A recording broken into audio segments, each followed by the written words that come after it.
Now, the 50th World Economic Forum is taking place in Davos, and world leaders have gathered there to try and find solutions. Well, these range from economies to climate change. But besides this, what's this annual meeting all about? Chief economist David joins us now from our Pretoria studios to answer these questions and more. Thank you so much, David, for your time. I mean, let's talk about perhaps the importance of this meeting, particularly this year, and some of the, rather not even the challenges first, but the themes that they'll be tackling. Yes, good afternoon to you. I've just lost most of the question, I think, but let me just cover on one or two things that I think will be covered. One or two new things. I think certainly something that will be covered in more detail will be youth issues, especially with there were nearly 20 very young people there that will get the opportunity to speak. And I also believe that climate issues will get special attention during this meeting. And something else that I believe will be covered as well is especially the power of, let's call it, big tech. There has been talk recently of some controls over big tech because they're getting more and more involved in our everyday lives, and they've got all this data that they use for their own businesses. So I guess that is something that will be discussed as well. And I mean, the significance there of Donald Trump also being in attendance, especially going through his impeachment trial right now. I mean, what does that represent? And everything that's been happening with Iran, clearly there seems to be significance with, sort of Donald Trump as the president of the United States making his way to Davos.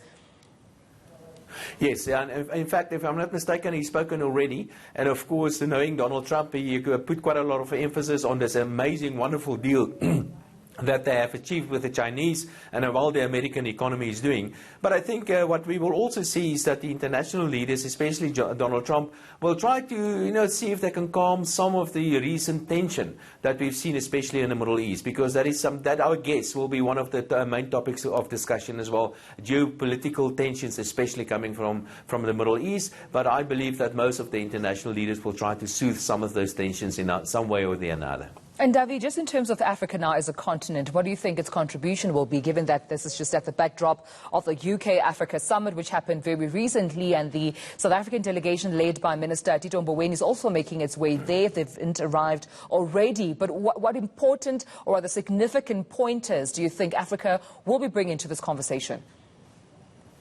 One of the points of conversation that is on the agenda every year is inequality. And we do know that inequality was the hot topic 2 or 3 years or so ago. It still is there. And since Africa is the poorest continent of all the continents, the poorest region in the world, inequality will again get quite a lot of attention. In fact, that is one of those items that is a standing item on the agenda. And from there, I guess, Africa will be covered as well. But Africa is not only seen as a very poor continent. Africa, of course, is seen in many other aspects as well, and it's an opportunity as well. And I believe that our own Minister of Finance, Tito Mboweni, which I think is going to do an excellent job, although it's not going to be that easy, will try to showcase South Africa as well. And talking about South Africa, I must admit that is not going to be easy. The president is not in Davos.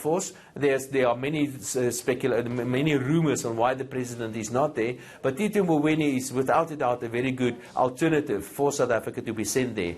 I have a suspicion that Tito Mboweni will get many questions on things like, for example, the availability of electricity, things like, for example, political infighting in South Africa, what's going on with Eskom, what the plans are for Eskom, and things like that. So without a doubt, I'm sure that he will have quite a hectic agenda during his visit in Davos. Oh, definitely. I mean, given the fact that he has a case to present here with regards to, making South Africa look lucrative and attractive for investors, specifically global and world investors, I don't think that job will be easy at all. So what do you think should be his game plan here to ensure that even despite the challenges that we're facing right now as a country, you made mention of some of them, including Eskom, SAA right now, making headlines in the country.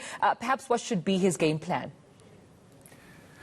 Talking about Tito Mboweni, that's difficult to prescribe to him what his game plan should be, but I think there are a few things that are certainly very important. The one is, and I guess that should be one of the first points on that he should mention, especially to international investors, so what's the plan with Eskom?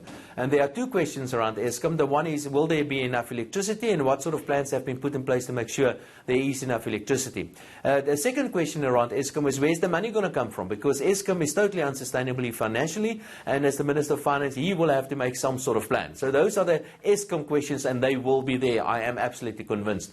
Then there are some other issues, like, for example, private property rights. I'm referring to expropriation. The legislation is on its way, and the international investors will ask questions. So if I put my money in South Africa, how sure am I going to be that my money will be protected, my private property will be protected? And that is a question that is going to come up as well. Then I think, generally speaking, there will be questions about corruption, the efficiency of the state finances, which is in a total mess. And of course, I guess if there are South Africans, if I was there, I certainly would have seen if I can get some information on what the Minister of Finance is planning for the budget, which will be presented sometime at the end of next month. So those are the main issues, and I guess Eskom is probably going to be around the top ones. All right, David Witt, we'll leave it at that. Economist David Witt joining us right now, of course, talking about the annual meeting, that is the World Economic Forum.